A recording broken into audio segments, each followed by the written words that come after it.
Thank you for joining. Welcome to this week's event with Product People. Before starting, please remember that you can watch the stream on YouTube, LinkedIn, Facebook, and Twitch. Also, a reminder this talk will be recorded and it will be available on YouTube. If you want to share it with your peers, you want to share it with other fellow PMs, just head over to YouTube and share it over. We also have a Slido running for you to give us some live insights and ask questions directly to the speaker. So, today we are going to talk about how to go from 0 to 200 million annual recurring revenue and how to scale a business fast with less complexity. Our speaker for today is going to be Jens, who is the VP product at Fin, and he'll be walking us through this. Before I hand this over to Jens, let me briefly introduce myself as well as Product People. My name is Amna, and I'm an associate product management consultant at Product People and your host today. I actually have a background in supply chain management, but it's been a few years since I switched over to product. I've worked with startups, with large corporates, and gained experience in a variety of domains, from edtech to deadtech to cybersecurity, actually. So let me tell you a little bit about what we do at Product People for those of you who are new here. Our mission is to help companies discover and deliver great products faster. We do interim product management, empower our product management community to share knowledge generously while managing the hands-on work of a product manager, owner, ops, product leader, or any sort of product role on a fractional basis. We onboard fast, align teams, and deliver outcomes thanks to our in-house team. We also curate free events just like this one for one of the biggest PM communities that Europe has, with over 60,000 members and growing. Right, so before we hand this over to Jens, let's do a quick icebreaker because we want to hear from you.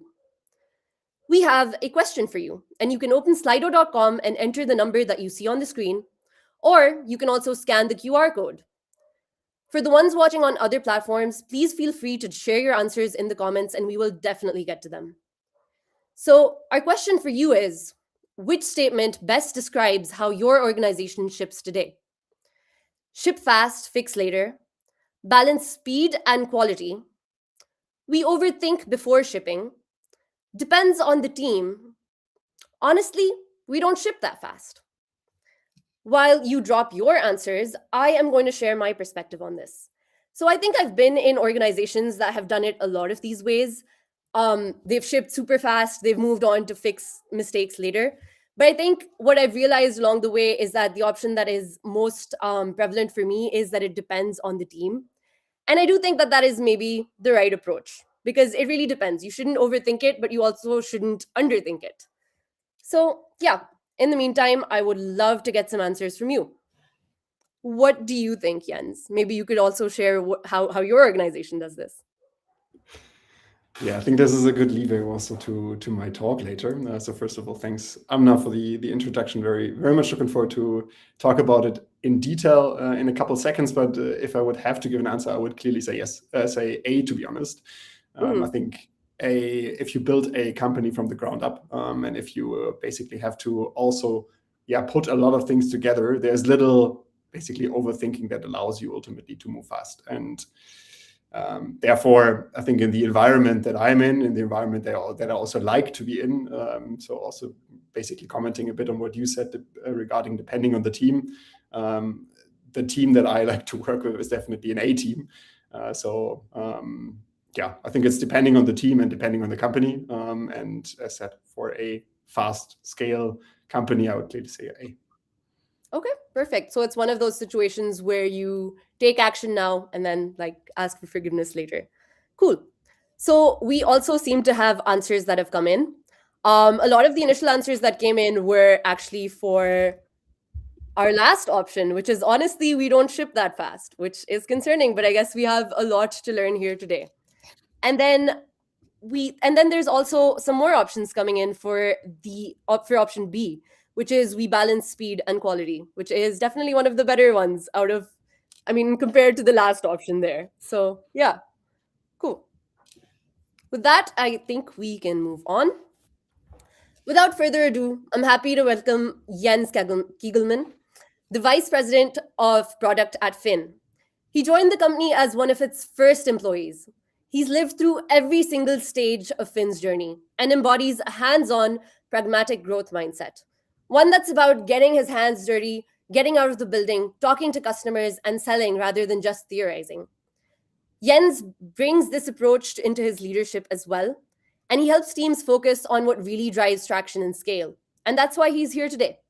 Thank you for joining us today, and over to you.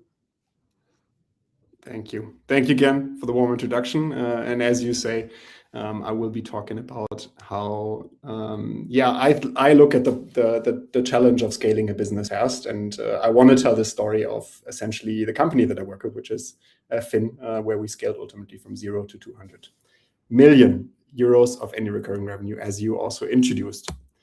But before, let me also introduce myself to all of you, that you also know who you are listening to today. I'm Jens. I'm a tech guy with a passion for solving problems. That's how I would describe myself. I studied computer science and business at German universities and then started my professional career at the German startup Finn, as you will also hear in a second.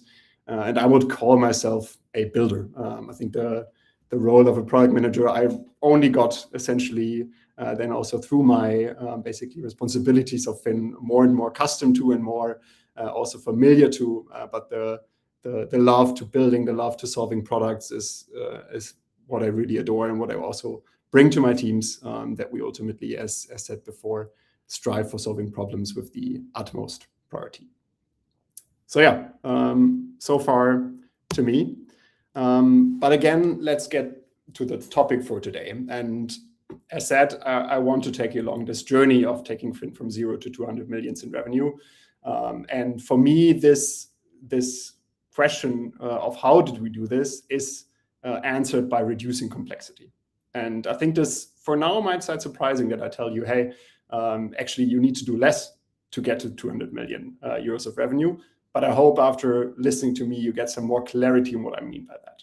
So yeah, let's dive into it. And I want to take you along this journey of 0 to 200 million by essentially our investment stages that we have gone through. Seed, Series A, Series B. Until today, we have already raised a Series C.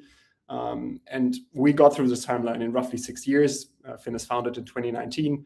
But it ultimately, from my perspective, doesn't really matter on how fast you do this. I think the challenges that come with all of these stages, or essentially that come with companies in different life cycles, are universal. So I hope you take something away for whatever company you work in, for whatever project that you are in, whatever stage you might be in today. Good. Before we get to the how, let me also tell you a little bit about Finn, that you also understand what Finn is doing, because we will be talking a lot about the business model of Finn within this presentation.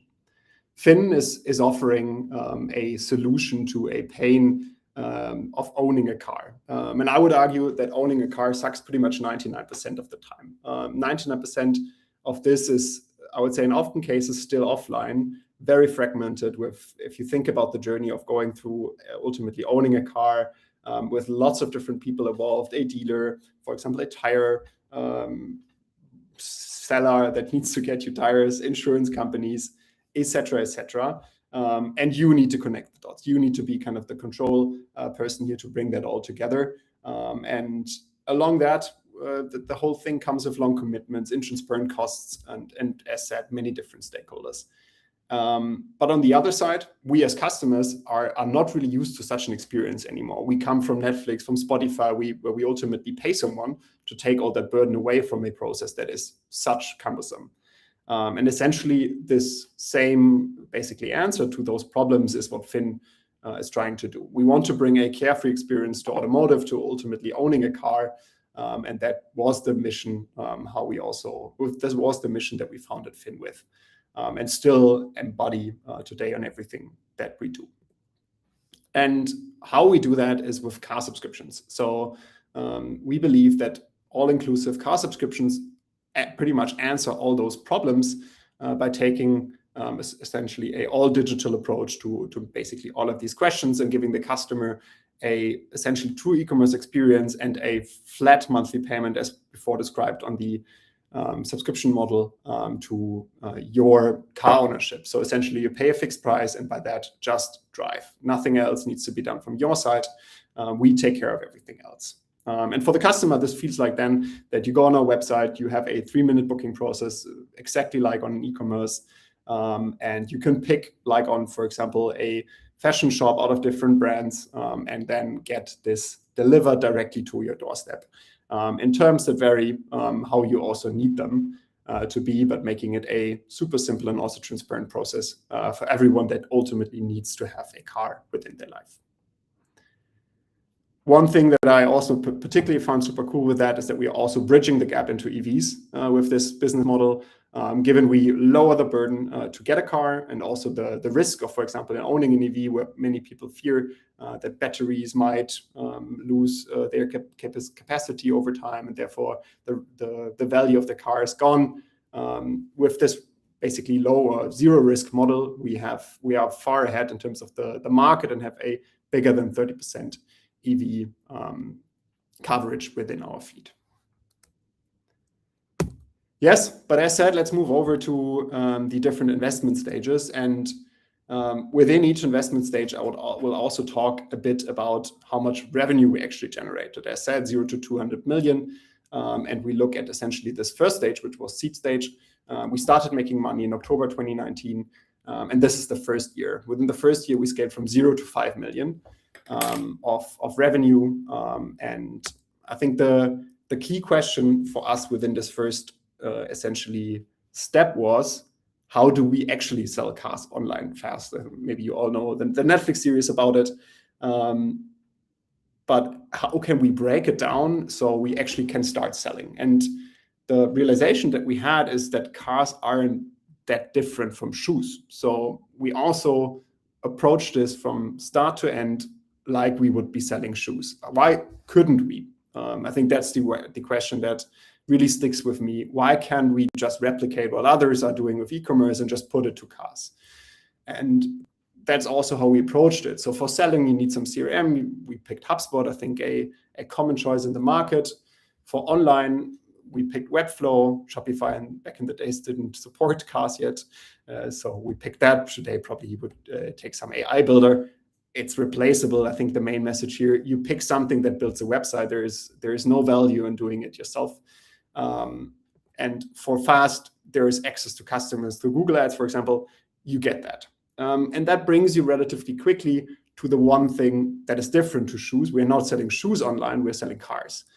And that is also the problem within this, I would say, first months of Finn, that we take all of the basic model pieces together, but if we cannot get cars, this whole business fails. So for us, the focus was on actually getting cars, getting to dealers and telling them, hey, we want to order 1,000 vehicles from you. And back in the days, Finn is nobody. We are a 2-3 people company that approaches them and says, hey, we want to build car subscriptions. Nobody knew also what that is. So they laughed at us and were like, you're a startup, go away, kind of. So we ignored and ignored. We were ignored, but we kept on pushing to ultimately get the first cars on the road. It were Opel, a German brand, not the sexiest brand, but it helped us to go live. And I think this also helped us then to validate actually our model on how we are selling. And that is also the first lesson that I want to ultimately bring across. Like within these first couple months of a company, don't focus on anything that is kind of replaceable. Pick commodities, pick something that others build for you, pay the price for that, and focus on the things that will break your assumptions. In our case, as I said, if we wouldn't have gotten cars, this business model wouldn't have worked. Many people that I see are directly jumping in and building something without having understood actually what is breaking their assumptions. So focus on that before investing into any of the other complexities that are around there. So that was the first year. Within then, essentially 1 year, we grew to 5 million. Now looking at essentially a life cycle of 18 months, we grew from 50 to over 60 million. That is a growth of more than 10x of us having to ultimately scale the company alongside, of having to put cars on the road alongside. And I can tell you it wasn't pretty. we had, I would describe it as chaos. We, of course, as you can imagine, there are several things that need to be put together to actually buy a car, put it to a customer, make sure everything around it works, and then until the end of the journey, also bring it back. And yeah, nothing worked. Deliveries were delayed by weeks. We had customers calling us on the hotline, waiting sometimes hours until our system basically auto-declined the call, or even wrong cars were delivered to wrong places. So I don't know, premium car was delivered to a customer who ordered a small vehicle. So a lot of pain that comes with growth. And again, here, I think the part is, did we do something wrong in the beginning? And I would say no, but let's get to that in a second. I think what caused this was our choice to take commodities in the beginning. And we designed our company, and we're also known for that, at least in Germany, for pushing no-code very heavily.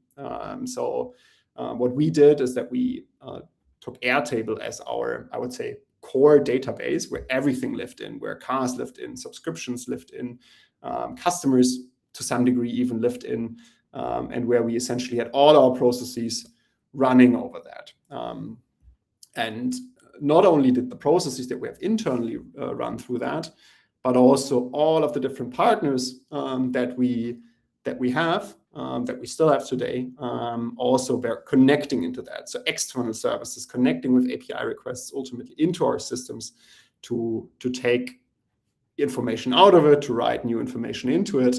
And yeah, I think the power of ultimately that was that we got very fast to a process where we have had very little work to do. And for us, this was from the very first moment on kind of the core thing, again, we try to optimize for, getting to a automation rate that is higher than the market to scale fast, to be able to put 10, 100, 1,000 basically cars on the road week over week, month over month. So scaling fast, shipping fast, coming back to our intro question, was the priority here. And we paid the price. As I said, the fix later kind of came with us.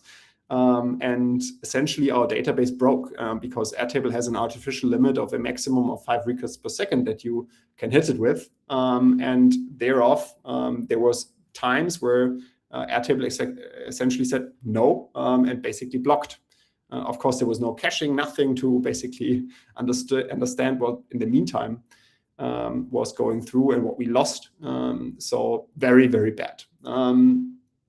And you might think now, okay, I tell you all of this commodities part, what I said before, maybe that's good for seed, but like as soon as you see scale, move away from it. And no, I would disagree to that. I think the part and the power of ultimately taking no code and also sticking with it from the beginning is essential. And we still use no code or any other basically simplification of building methods still today to move fast, because ultimately the effort that you have is so much lower that you can within low complexity move very, very fast, which kind of shows this graph. And with code, you need to invest a lot of time, effort to ultimately solve similar complex things in much, much more time. And as said, for us, it was about being fast and also getting to learnings quickly. And therefore, if you are optimizing for speed and learnings, you should not optimize for a good tech solution. And I would still recommend everyone to do that. And like this graph that I'm showing, I think even in today's vibe coding, spirit, this is the same again. Like, of course, vibe coding at some point reaches a roof and has the same problems as no code. So I would put the same basically graph here with also vibe coding. You could basically one-to-one replace that. But still also vibe coding enables you to move fast and understand where complexity really lies, and then later kind of build a system that kind of is around this problem. And yeah, that's also how we use it still today. Of course, the core systems are now also, after those failures that I described, it built in a hard code environment where we truly control on what's happening. But on the other side, there's still other pieces which live in low code. Also now AI built internal tools that are fully vibe coded, where we have a very fast shipping speed still, because there also features matter more than scalability to us still. But it's a trade-off of where you want to be within this scale of moving fast or having the scalability within the different services that you have. But above all, I think the lesson that I want to bring across is don't reinvent things that work, especially for small companies, especially when you want to scale fast. You don't have the time to rebuild things that work. Use them until they break, and don't optimize, and I'm repeating myself a little bit here, for technical, I would say, optimizations. And the anecdote I can give for that is from a personal story. So I told you we built as a company Webflow as a tech stack first to build the website. It was even worse. I not only took Webflow as a website builder, I also put a Google Sheets database behind it. Today, you probably have Superbase or whatever, which does the same thing, much more scalable and in a proper database. Back in the days, that didn't exist. So the best out there was, maybe not the best, but still the one I chose was Google Sheets. And a couple weeks after essentially we started, also our CTO joined. He came from another company where he had, I think, more than 100 engineers working with him. And I was so afraid of the first meeting, showing him what I built, showing him, hey, I built this tech stack of a Webflow site and a Google Sheets database. I thought he'd hate me or hate the solution. But that's, I think, again, also the power of leaders that we can all bring across. He said, or he asked me, is this making money? Is this working? And I said, yes, it is. And his answer was essentially, don't touch it. We have much, much more other problems to solve. And that's what we as a company should focus on, even if it hurts, even if it basically hurts your inner scalability wish and tech love for making things better. Don't touch it, as hard as it is. Yes. So that's Series A. We are 2.5 years into the company in May 2022. And the next phase is scaling to 150 million. So again, we have here a timeline of roughly 1.5 years where we further scale the company. And I think we are now getting into spheres as well, which are truly, I think we were very proud to hit also. These scales, as you can see, the graph continued to go very, very, I would say, straight up. To ultimately reach more and more heights. And also, the press picked that up. We expanded to the USA because I think the success so far gave us also the proof that this is the right decision to make. And we, with low ultimately interest rates, also our investors were motivated to support us in doing this step. But then the market turned around and inflation went up, and therefore also the banks behind put the interest rates up. And this completely changed our business model. As you can imagine, we are buying cars. Buying cars is expensive. You need some sort of external party that gives you money to buy these cars. If you lend money from someone else and interest rates go up, that money becomes exponentially more expensive. This is not the only thing that essentially hurt us in terms of the ability to scale. We also had high operational costs through inflation, and in general, less financing rounds were also done. So from essentially having this rocket fuel that we had before, of getting also essentially being able to also do this scale rather fast, our company couldn't do that anymore. And in my opinion, we very clearly then, and that's again, I think something what we as leaders need to strive, very clearly communicated that we as a company need to turn this around. And we shouldn't optimize anymore for speed and growth, but we should, speed still, but not growth anymore, but focus on profitability. We need to understand where overheads and cost drivers are, for example, by understanding how much an expansion costs, and focus on ultimately understanding how we can increase profitability on a single unit. The same then applied kind of for really all of the things that we were doing across the company. For example, by also introducing then FISO, so to understand truly what are things that we have to pay for, where we can still make a good business out of it. And what we use there as a tool is to ultimately clearly communicate this with OKRs towards the team and also put clear targets towards the team. I think here a top-down also communication towards the team is essential to essentially also have the teams delivering on it. You might ask yourself, how is this relevant for product? We are building solutions. We shouldn't focus too much on things that are happening on a company level. And to that, I would heavily disagree. I think what is often done in companies is that engineering is put into some silo outside of all the businesses. Some describe it even as if you put it into a picture of an egg, as an egg yolk within a sunny side up egg that lives basically in some beautiful world where it can do whatever they want. And this leads, in my opinion, to bad results, because within this bubble, you don't understand what's happening around you. And you don't understand actually that this business is burning at the top. So from my perspective, that's also how we designed ultimately the role of product within Fin, is that we should rather be embedded into the business. So all of the product teams, all of the PMs, all of you should understand the P&L. You should understand what is happening out there to take the right decision on what you as product managers need to build to help the company succeed.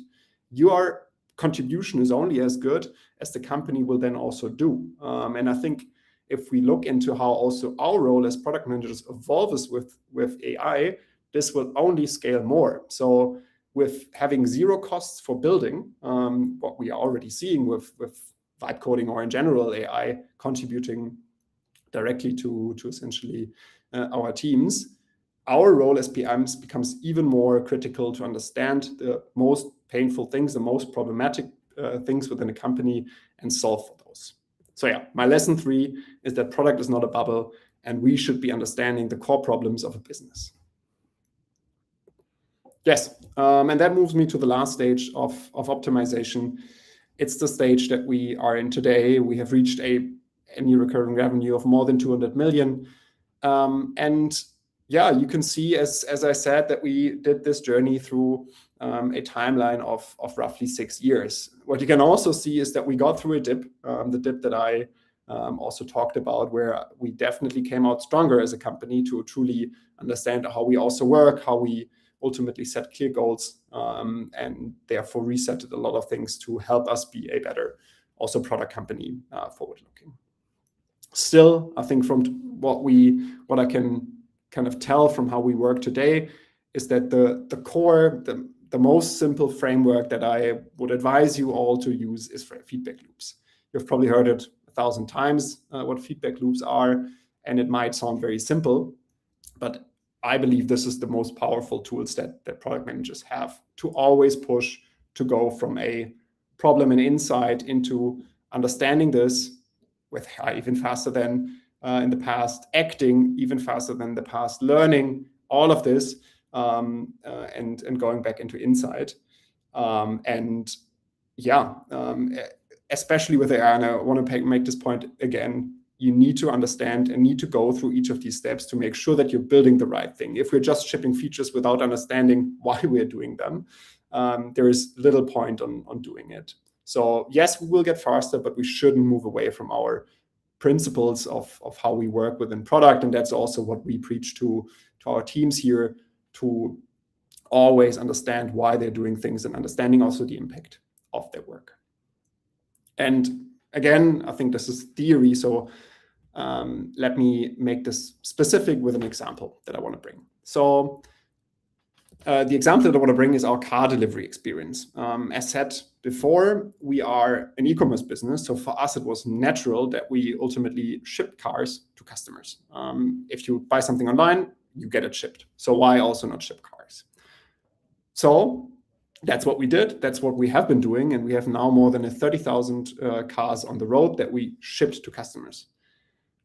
Shipping cars is not as shipping parcels. This becomes more and more difficult. You need to have people that drive cars from A to B. And you cannot put more cars into one car, as you can do maybe with a delivery driver or delivery provider.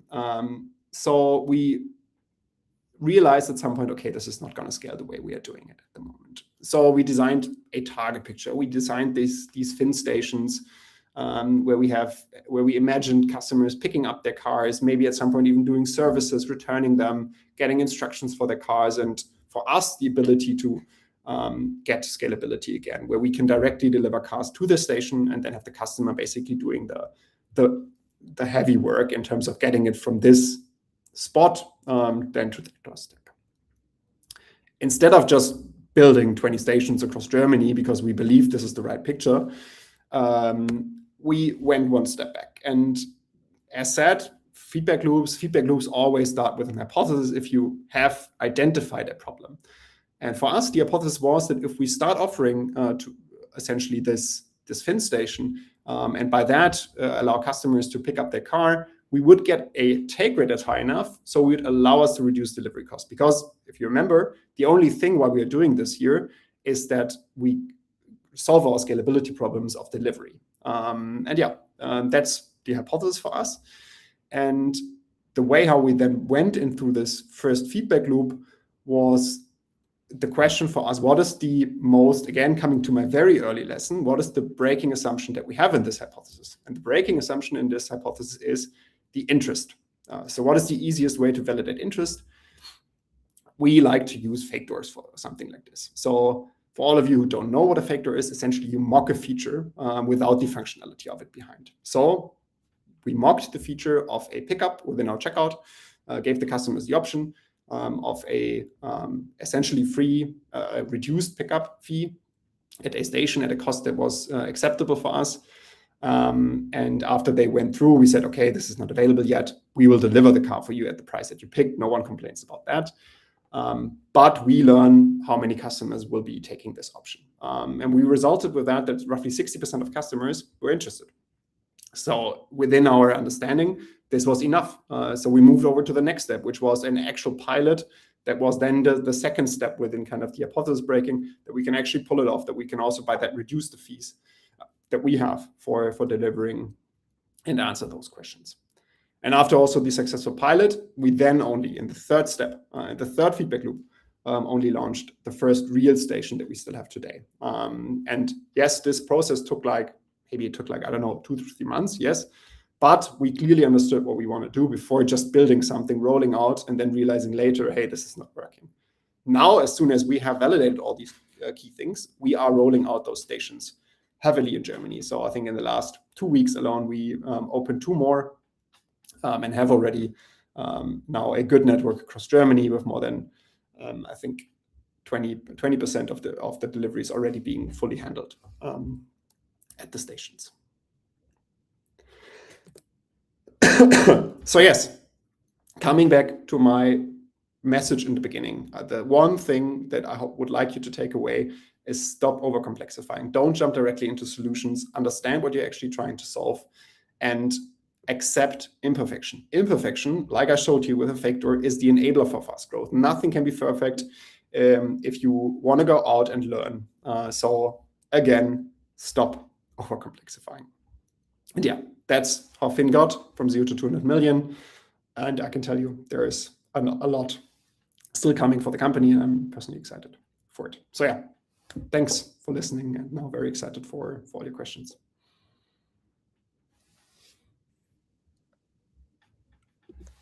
Perfect. Thank you so much, Jens. That was super informative. I think one of the parts that really, really aligned with me or stood out to me was your focus on no code or low code solutions.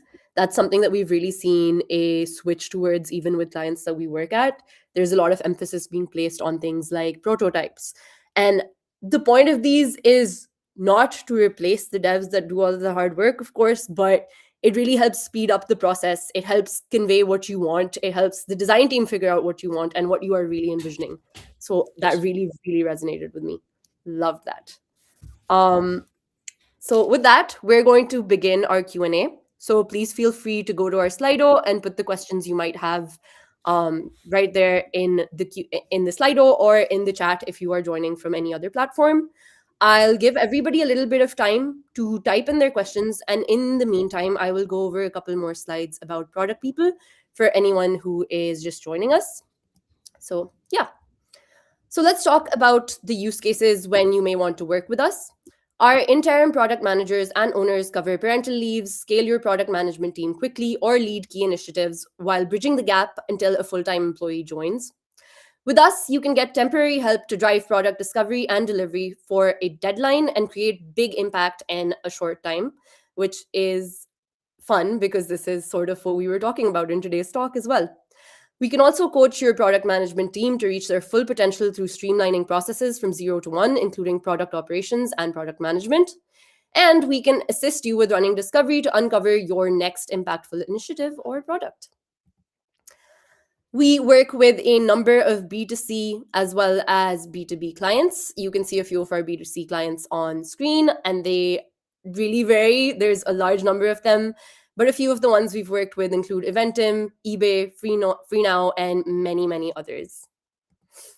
In terms of B2B clients, we've also worked with a ton of those, including organizations like the World Health Organization, Ometria, etc. Last but not least, I would like to share some important stats around our company. We've supported so far over 690 cross-functional teams and 100 clients from Series A startups to publicly listed companies.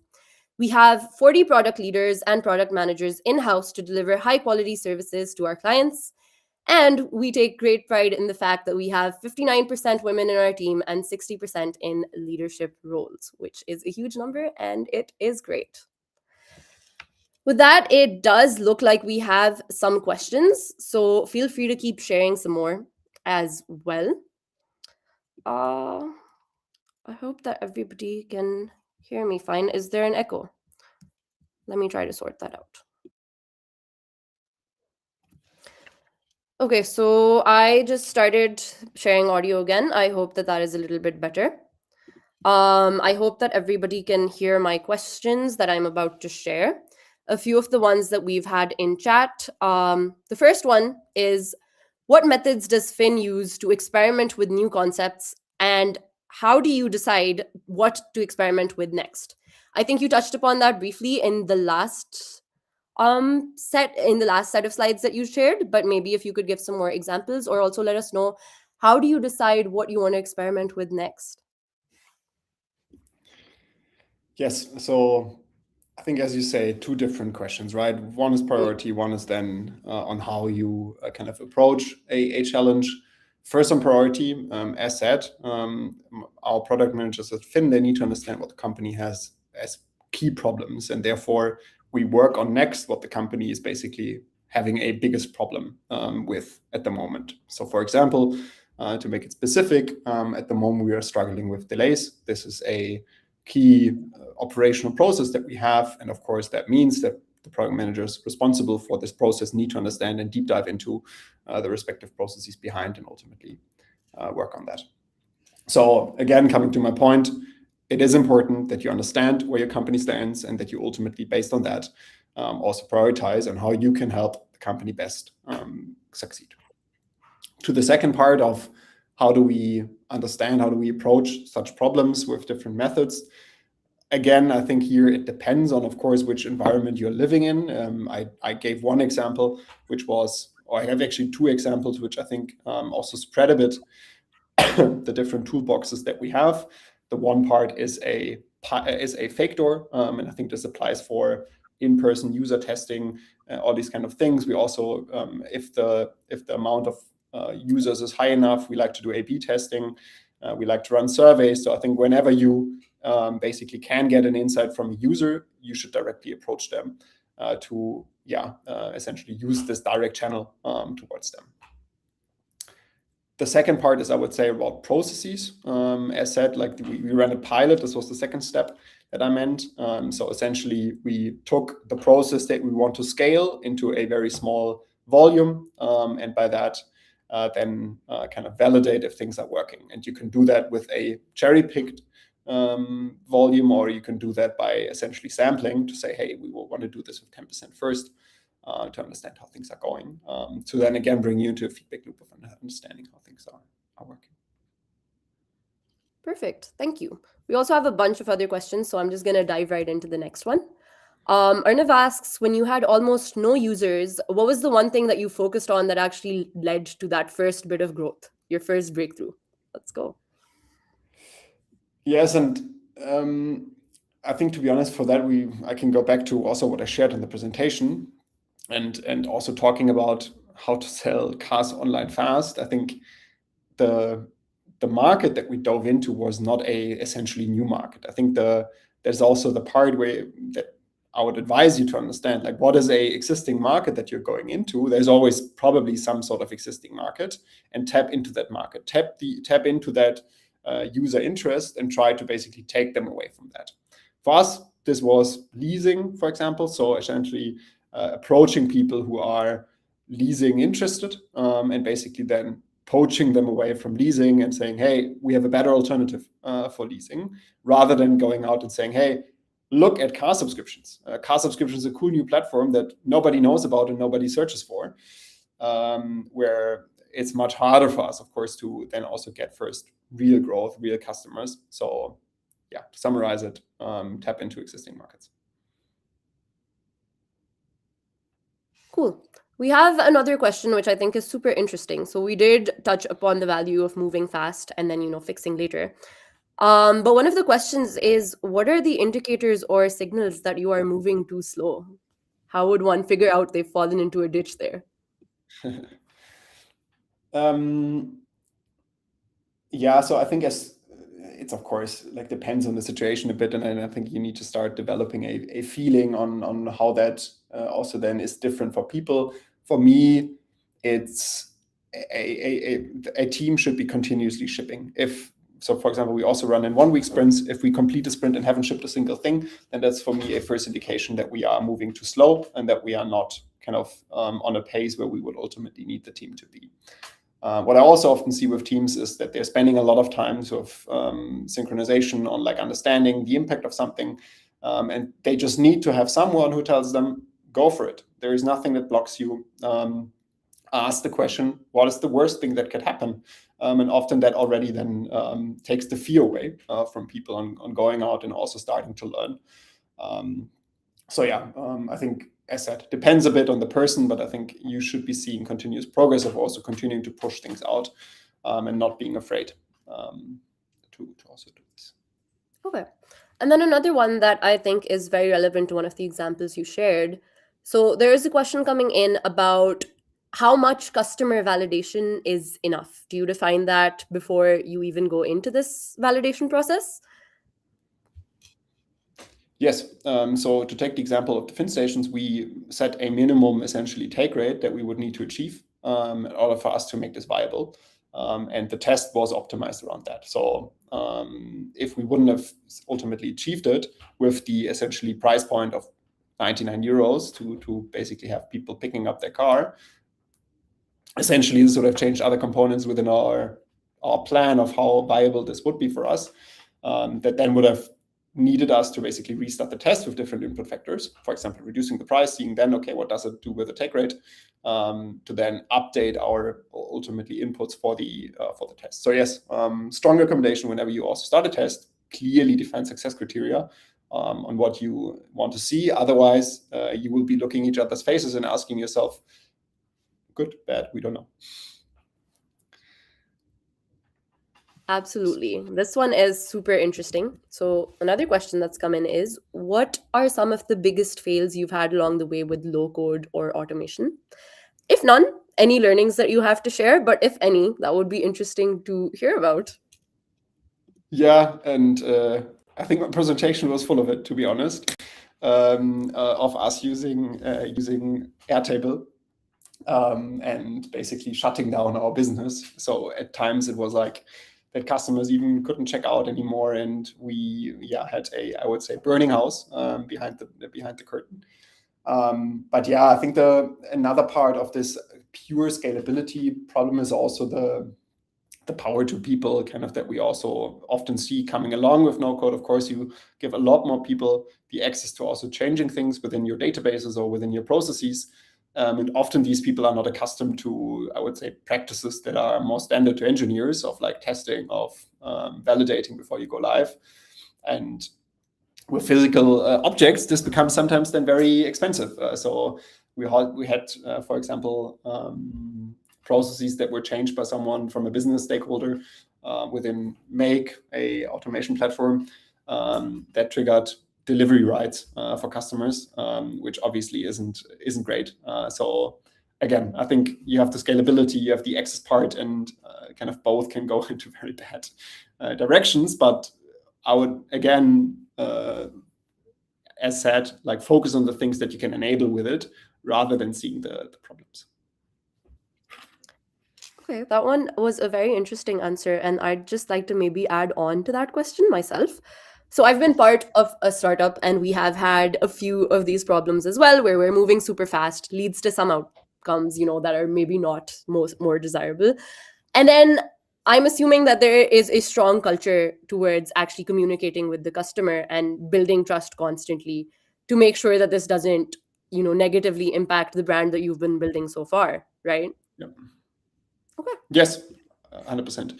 And I think there, like as said in the beginning, we clearly prioritize on giving access, and that means data and processes pretty much to everyone, because we believe we are building here something together, and we are all kind of needing to contribute to build up this brand, to build up also this reputation towards customers.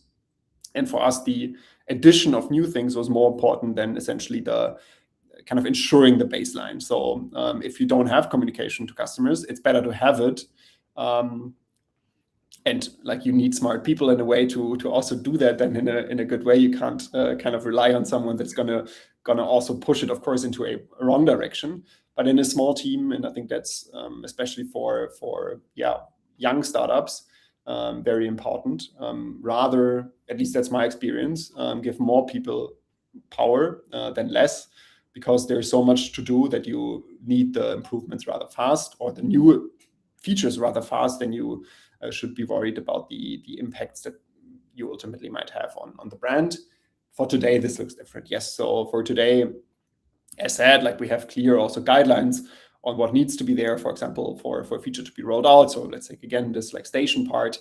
Of course, customers expect this information also be present within their accounts, within their subscriptions that they see within their accounts. So we do have that set as kind of go live criteria, that we reflect some update like that also within our subscriptions. And of course, that somehow makes us slower, but you can also there again enable the teams to live in or work in an environment that still allows them to move fast, relatively. Yep. Makes sense. That is the way that I would assume it changes when you move from 0 to 200 million. Yeah. Yeah. Yeah. Looks like everybody really, really loves the talk, because we have questions constantly flowing in. So I'm going to share a few more. So one of our questions is, how do you convince stakeholders to test assumptions instead of building full solutions? Which I think is a huge cultural thing, but you tell me. Yes, it is. I think I can't say that too loud here in the entire company. Business people love to waterfall projects and make sure that we have everything from the beginning kind of set in stone. But for me, what works best is truly asking, basically, do we know the answers? And basically pushing also these hypotheses to also the business people, and asking them, hey, can you answer me this question? What is the answer to this hypothesis? Can you confidently say that, for example, we have enough take rate to actually make this viable? And by, again, getting in control of also such processes, you ultimately get to that. But I also understand I've also taken over teams where a similar behavior was in place, where a business was really controlling of like what the outcomes are. And it's work, it needs convincing time, it needs also trust building over time, that we as PMs should also be here more in control of designing hypotheses, of driving such process, and that we live with uncertainty, but having kind of a target post that we somehow agree on in the first place, but being fine that this target post can move. So as long as we agree, yes, like in theory, we believe if inflation makes sense, the exact specifics of this don't need to be defined in the beginning. We will define that along the way by answering essentially questions and hypotheses that we have through testing. Okay. This one is very interesting, and I think it'll draw majorly from when you were just starting out at Fin. So it's been a number of years at this point, but I think it'll be an interesting one. So someone asks that as a solopreneur, simplicity sounds great, However, feedback loops and scaling might be more of a challenge alone. Do you have any tips for solo entrepreneurs specifically? I think the problems that I described, that basically you shouldn't focus on you shouldn't focus on rebuilding commodities or things that are out there, are even more important for solopreneurs. And I think today, with all of the tools that also AI gives us, a solopreneur is even more powerful than they were 6 years ago. And I think, again, you should be focusing on truly what is the one thing that would break your entrepreneurial endeavor that you're on, and basically move from one basically challenge to the other. So don't try to tackle multiple at the same time. Try to tackle the biggest one first and then move on from there. And yeah, then still apply ultimately feedback loops. It's the same. Like, you have an hypothesis that you can get cars, to take my example again. If you cannot get them, there it stops. And then you also have to be honest to yourself and tell yourself, okay, then I need to pivot, and then I need to go somewhere else, before wasting time on other things that, even more important, as said, as a solo entrepreneur, distract you from what really matters. Okay. We have one last question. This one's interesting, and I think it really touches upon how you mentioned if something works, maybe don't change it, or also just drawing inspiration from things that work. So there was a question around the Go model, right? Where you have the model where you have stations basically. And somebody has asked, okay, that is very similar to the model of a car dealership, even though it's different in the way that it is a subscription, even though the company is very much e-commerce based, right? So even if you do have the delivery option, you now have to go to the dealership to pick it up. So is this like sort of a full circle moment where you are drawing inspiration from the way that things are?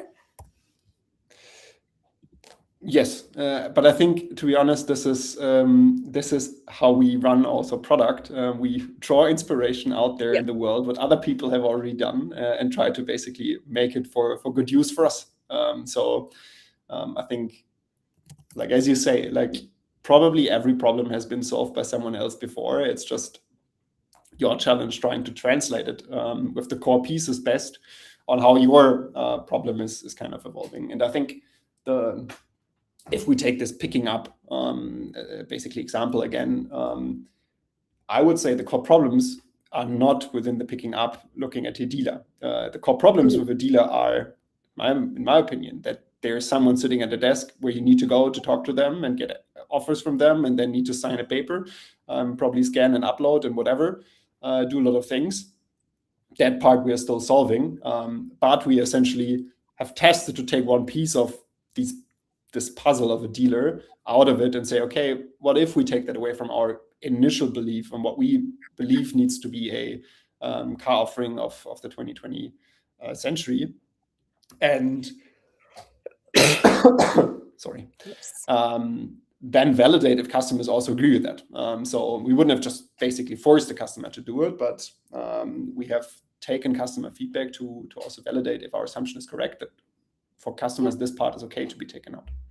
You're taking the bits that work and you're removing the whole lot of friction that comes with it. Yeah. Cool. And with that, I'm going to move to our last question, which is, so everybody is super fascinated by the fact that, you've gotten to use no code or automation to scale this far.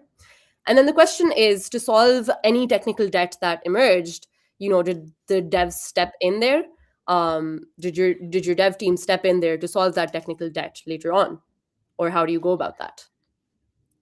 Yeah, so I think in the first place, yes. So I think how we first built up the company, I think for the first year, we didn't have a single engineer in the company. So essentially, we were a fully business people or builder company. Let's maybe put it this way. There was no full stack software engineer within the company. So yes, people stepped in and, for example, rebuilt the website from scratch because it was just not maintainable anymore of what we ultimately also needed for. So there was essentially a rebuilding of, I would say, the version 0.1 of us building the pieces.